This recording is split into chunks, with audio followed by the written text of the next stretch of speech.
guys, welcome back to my channel. For those of you who do not know, I am Allie, and before we begin, today's video is going to be about modesty and my modesty standards.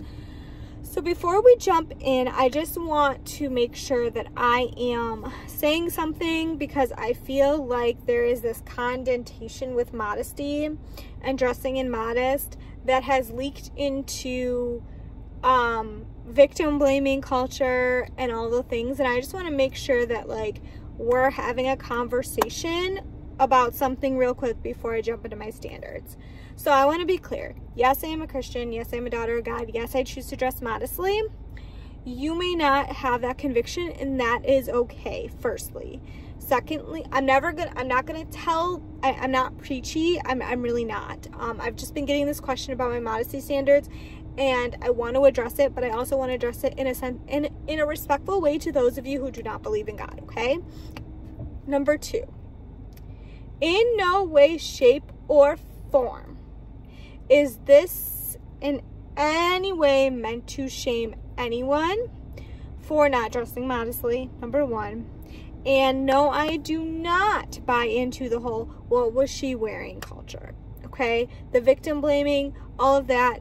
When we talk about modesty, I feel like a lot of that comes up, and I just want to be abundantly clear that that's not the case. What was she wearing should never be the first sentence out of anybody's mouth when it comes to the R word. I'm trying to be very careful because YouTube has a tendency to flag videos like this with certain words in it, so I'm trying to be careful, okay? So that's the first thing. The second thing with that is that we need to hold men accountable for their actions, not women and what were they wearing, okay? Because I've been on both sides of this, dressing in modestly and dressing modestly, and nowhere should we be saying these things, okay? Okay, let's just make that abundantly clear now. Okay, so before we begin, I also want to say that my modesty standards are different than those of others. Some people choose to wear dresses and skirts only. Some people do wear pants. I wear pants because I work in education, and I'm going to be honest with you, getting up, getting down, it's easier to have pants, especially in the winter. I also live somewhere in a cold climate, and your girl is not trying to walk through snow in a long dress and long skirts. It's just not going to work, okay? Okay.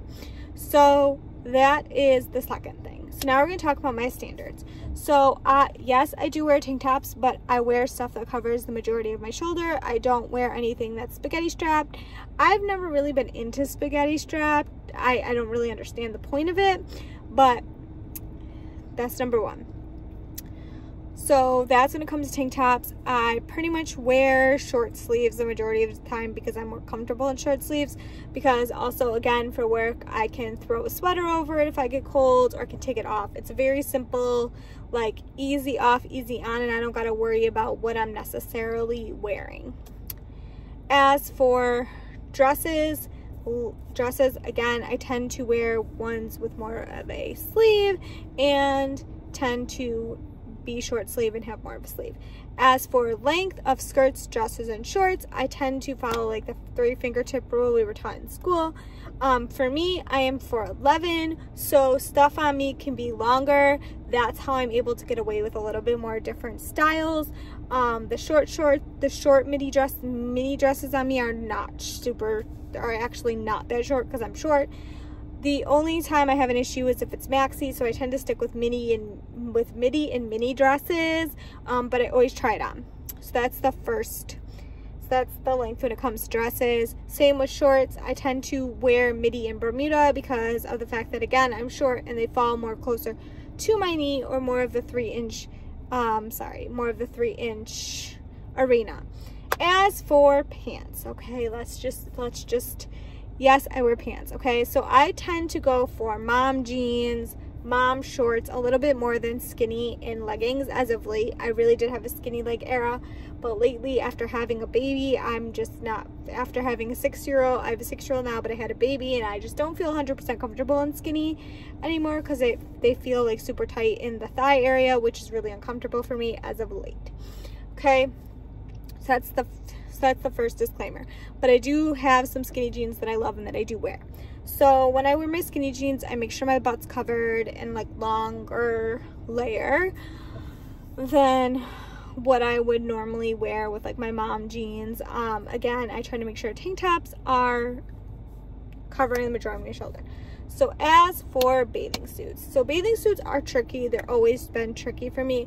I have a couple that are modest-ish. They're not the greatest modesty bathing suit, but I wear those in my backyard, in my house, in the privacy of my home. Nobody sees them. If we do go to the beach, I throw something on it, but I don't like one pieces.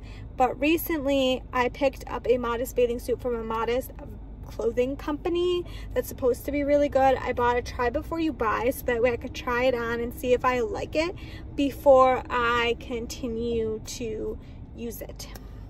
So we'll see. If I like it, great. If I don't like it, we'll send it back and we'll try again, but we're gonna see how it goes. So, and I purchased that because we do have like a couple like weekend beach trips planned and like an amusement park trip planned that's like local to me. So I just want to have that for out in public. If I don't, I just probably won't wear a bathing suit, or I'll just throw like my cover up over it, and like, because most rides you have to have your clothes on anyways, so I'll just throw whatever I can, and then when we get to the water park, I'll just leave it on. Like, I'm at the point where I'll just leave it on if I have to.